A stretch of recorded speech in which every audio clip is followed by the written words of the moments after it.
Welcome back to the Relationships Made Simple for Men podcast with me, Bryce Bauer. Today, I'm going to be talking about how to not lose your shit. And I get asked this a lot by men who have a pattern of losing their cool, blowing up, shutting down, and they're not seeing the best results in their relationship because of that. And guys are smart. They know whenever I do this, it doesn't go well. Sometimes my wife gets really anxious or really mad, and it turns into this whole big fight. And I know it could be avoided, but I don't know how to stop it once it starts. And it's a really good question because even if you're only blowing up once in a while or shutting down once in a while, even once every few days is going to cause a lot of chaos in your relationship. And if you don't repair from that the first time, it continually builds, more damage is created, trust is lost. And honestly, your partner is either really frustrated with you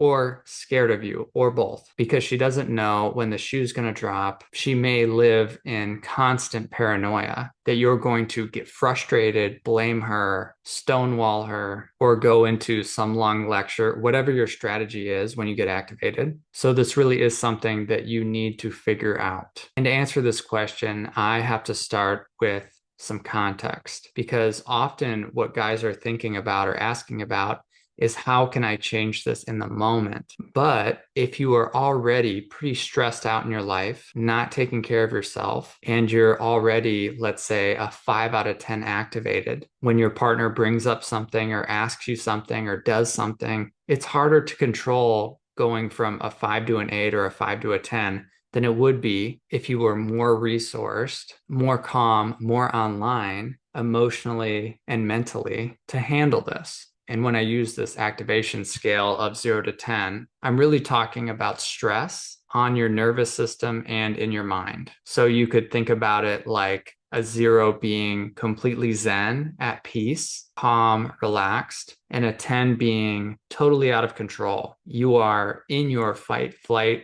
or freeze response, and you aren't thinking logically. Your IQ has dropped, and it's hard to make sense of reality when you're in this place. This is where people begin to think that their partner is just out to get them, just trying to cause them pain, doesn't care about them. They really think that they're in danger.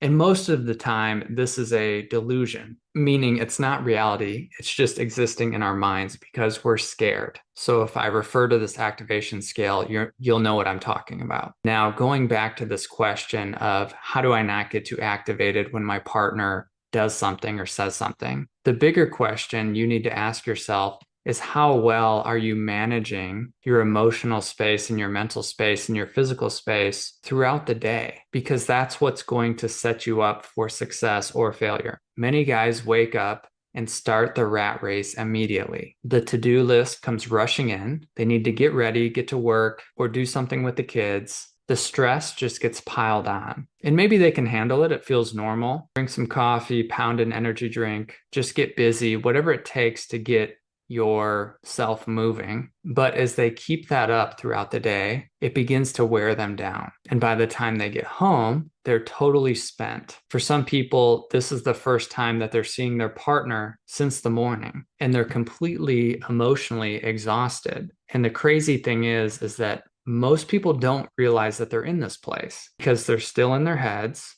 still thinking about what needs to get done. And when their partner tries to connect with them, or asks them to do something, it can be like the straw that breaks the camel's back. All of a sudden, it's too much. And if you're not paying attention to this, if you have a blind spot here, you can really believe that your partner is the problem.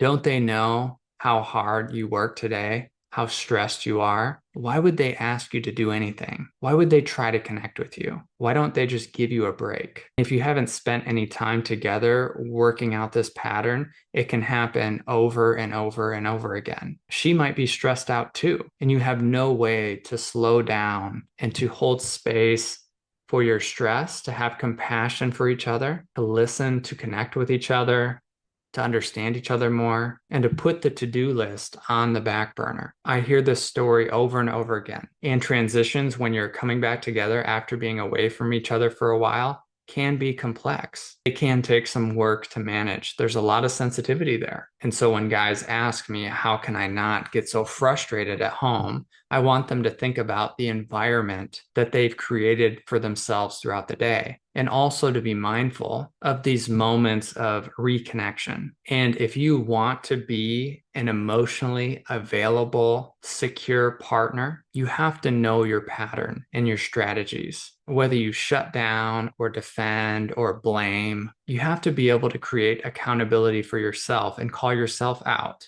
and notice what you're doing. Understand the situations and triggers that put you into that place of protection or defense. What we want to create essentially is a second consciousness. It's like having a little voice that comes through, like a little coach, this wise part of ourselves that says, hey, that's not going to work this time. In fact, it never works. Slow down, breathe, soften your tone and body language, have compassion for yourself and your partner. You can do this different. And that's the voice that pops into my head over and over. I'm not saying I don't go into my strategies, but this second consciousness has gotten pretty loud, and I'm grateful for it.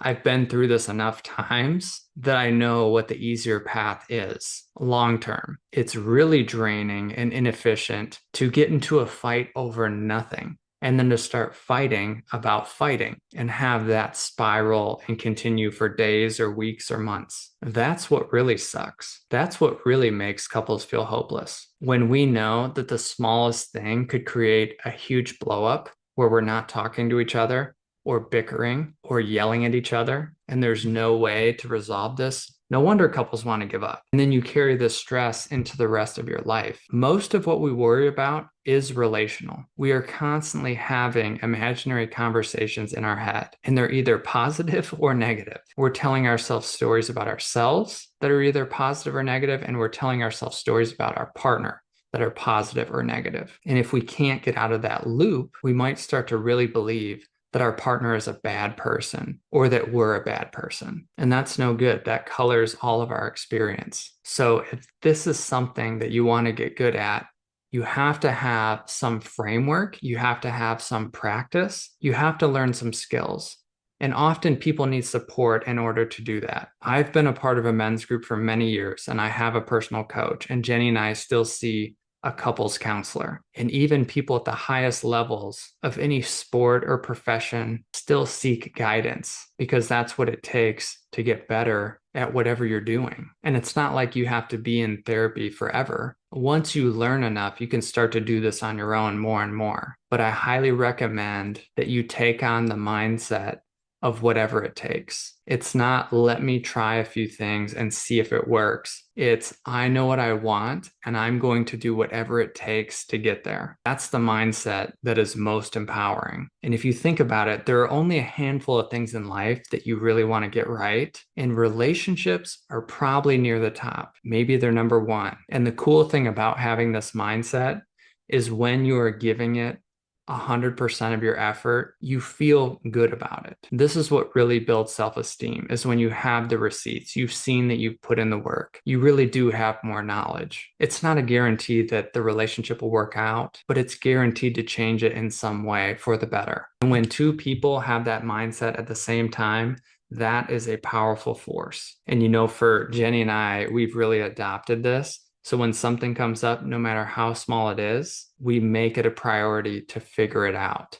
And when we can't do it on our own, we get support and we keep the slate really clean. It's not that we don't have some things that we're constantly making space for. We don't agree on everything. Jenny and I are actually very different. But anytime I go into my response, it's a cue to get back to work. There's probably some way I've not been taking care of myself, something in me that needs more attention. And when I can understand that and bring that to Jenny, and if she's doing the same thing, we continue to build on that trust and security in the relationship. And if you're wondering about just a few quick tips, these are actually top of mind because we just held a private couples retreat and we were going through some of these. I'd say there are 3 big don'ts when tensions are high. Number 1 is don't threaten to leave the relationship. That never works. 2, don't invalidate your partner for how they're feeling. Don't tell them they shouldn't feel this way. And number 3, don't do anything really scary. Don't punch a wall.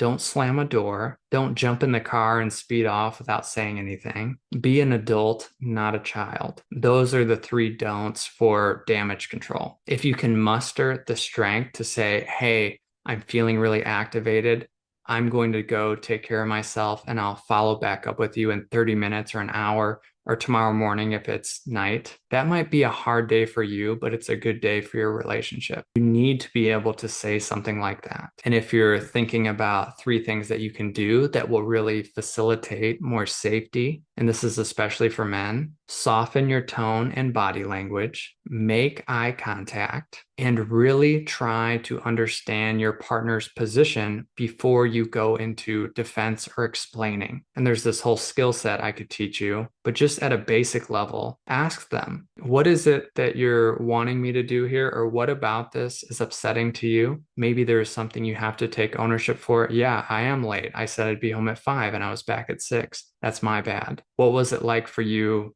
while I was running late? Oh, well, I was feeling frustrated because dinner was ready, or I didn't know where you were. And you might say something like, okay, that makes sense. I can see that. I know that communication about when we're going to be home matters to you. This couple that came in to see us this past week actually had something like that happen, and we had taught them some skills, and something that could have blown up into a big fight that could have gone on for days was resolved in minutes. And they were so excited about it. And they should be. When you know that something could blow up in your face and you fix it within a matter of a few sentences, that should feel good. You should give yourself a pat on the back. I love when that happens. Seriously, I feel really proud of myself when Jenny and I avoid something escalating. It means that we're actually using the skills.